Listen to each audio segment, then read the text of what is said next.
So ano pong masasabi niyo din sa pahayag po ni dating Senador Franklin Drilon na fake news daw si Duterte? Ayun. Baka naman I want to give PRRD the benefit of the doubt. Baka naman binasa lang niya kung ano yung sa kanya, inabot sa kanya. Maaring hindi na niya yun inaral o ano. So ako, I want to give him the benefit of the doubt. Baka naman akala niya, dahil binigay nung tao niya, binasa niyang ganun. So yun lang naman yun. Mahirap namang magtuturo tayo at hindi natin na alam eksakto kung ano nangyari. Pero ang malungkot dyan kasi, na kung ibang politiko yung magsalita nun at napatunayan na sinungaling, ika-cancel na kaagad yung politiko. Pagdating dito kay Duterte, kahit nakailang nakailang false na pahayag, talagang hindi mo makukumbinse yung mga diehard supporters niya na punahin punahin yung kamalian para hindi na ulitin. Kasi ganun talaga ang realidad. Ayon naman po kay Senator Trillanes, ito daw po ay parang nililihis lang sa korupsyon na ginawa ni VP Sara Duterte. Opo, maaari po. Ako, mas maraming alam, mas maraming intel itong si Mayor Sani Trillanes pagdating po sa kung anong ginagawa ng mga Duterte at kung ano yung kanilang style at anong kanilang ano. So, tingin ko, posible nga po yung sinasabi ni Mayor Trillanes na ganun. Kasi talagang kabisado na niya. Siya yung mortal na kaaway at tiniks ng mga Duterte. Dahil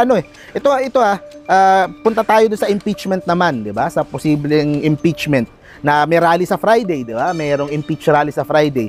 Alam nyo, yung sa impeachment, matuloy lang 'yon. Makita lang ng tao yung bank account ni PRRD at ni VP Sara Duterte. Yun lang I think yun lang, tapos na ang boxing Yun lang, imposible na nilang ipaliwanag kung saan nanggaling yung mga pumasok na pera na yon. At doon lang mapapatunayan na tama pala si Trillanes. 'Di ba? Lahat pala ng mga akusasyon niya laban sa mga Duterte, tama pala. Yun lang. Masimulan lang yung impeachment process, mabuksan, matanggal yung bank secrecy law, mabuksan yung mga bank accounts, makita yung mga pumasok na yon. Tapos na Kumaga, hindi mo na mahirap na paikot-paikutin. Kasi doon mo makikita talaga yung buong katotohanan.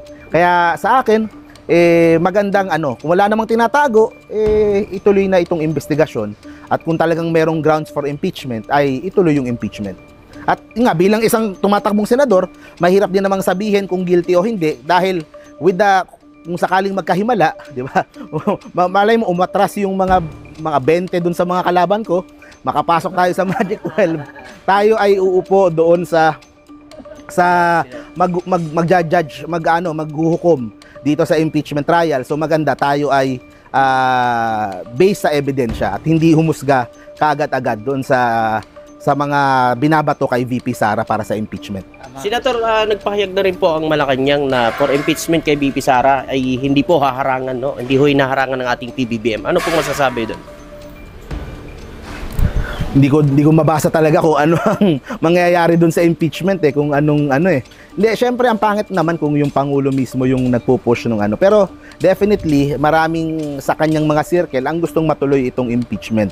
'Di ba? Naintindihan ko naman yung sa mga kapatid natin sa INC, yung kanilang rally, gusto nila ng kapayapaan, gusto nila ng sa akin yung INC naman ay gumigit na Kakampi sila sa mga Marcos, kakampi sila sa mga Duterte. So, I think it's a matter of pag-uusap lang yan at kung ano yung kanilang mga daing, mapag-usapan ng maayos. Senator, may tanong lang ako, no? Kasi ang issue na ngayon ng mga DDS, impeach PBBM, no? Yan na ngayon pati pag nagbabrowse ako, impeach PBBM, pati sa mga comment section ko, no? Etong tanong ko, bakit parang wala yatang imik ngayon ang INC? Di ba dapat i-imik sila dito? Kasi impeach PBBM O bakit impeach Sara, umiimik sila? Tingin ko po tutol din naman yung INC doon. Baka hindi pa lang ganun kalaki kasi yung clamor ng impeach BBM. Hindi katulad ng impeach Sara na malaki na talaga. Kaya ganyan. Pero ako naniniwala ko ang mga INC mahaba ang pinagsamahan sa mga Marcos, panahon pa lang ni Apu Lakay. Napakaganda ng samahan and lahat ng kung ano mang hindi pagkakaintindihan ngayon kung ano man ang misunderstanding ngayon, pwedeng pag-usapan. Ako nirerespeto ko yung mga kapatid natin dyan sa INC at yung desisyon ng kanilang mga punong ministro, at tayo po ay umaasa na na in the end makikita po nila kung ano po yung, kumbaga, kung ano yung mga kailangan pag-usapan ay mapag-uusapan, at ano yung kailangan ayusin ay maaayos between the administration and sa INC.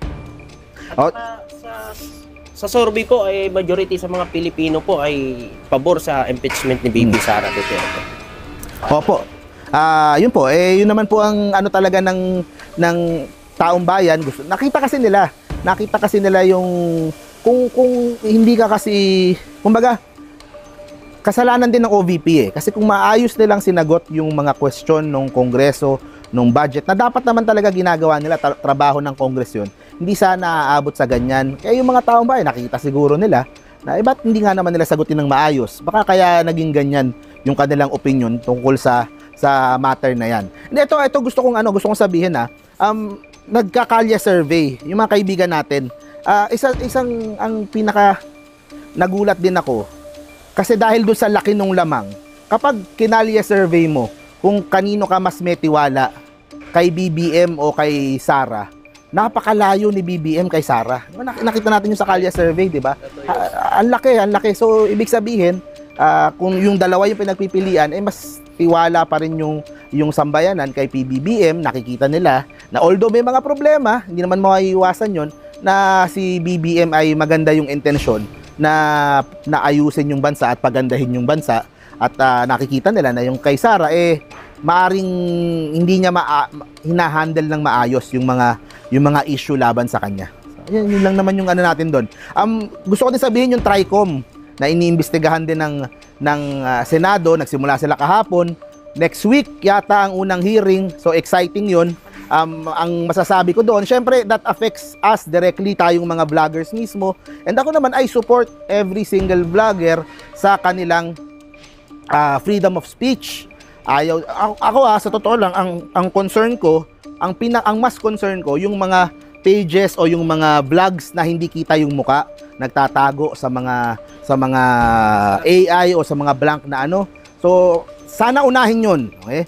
Pero kung sa akin lang, kung meron talaga mapatunayan sila na merong mga vloggers na kumukuha ng pera mula sa mga sindikato, sa mga drug lord, sa mga pogo, yun po ay nakakabahala, di ba? Nakakabahala.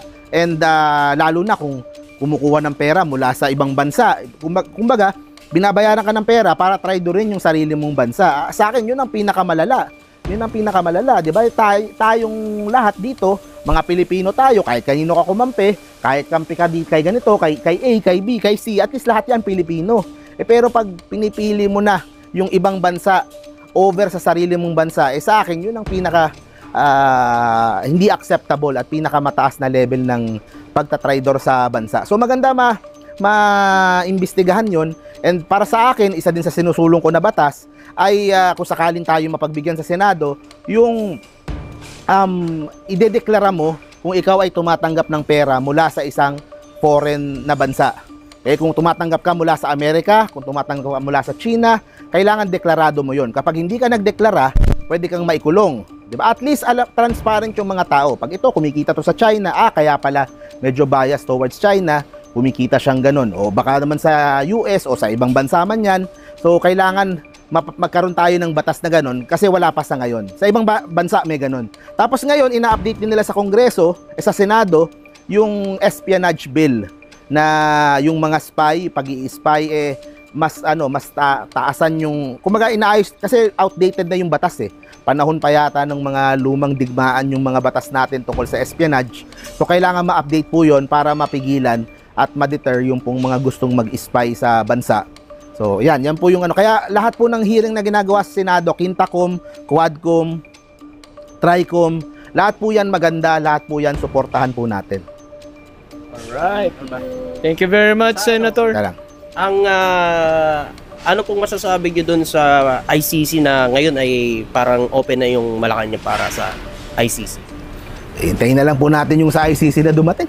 Kasi medyo last year ko pa din inaabangan hindi dumarating Ang hirap magkomento, sasabihin na naman. Akala ko ba January, akala ko ba hintayin na lang natin. Darating yan, kung darating yan. Magugulat na lang tayo, nandito na sila. Pero mararamdaman naman natin Ayun, thank you very much. Thank you, Senador. salamat po. Number Ayong 27 po baka naman. Sakali. Senador po, mga kababayan. Number 27 sa balota. Thank you. Ano idol?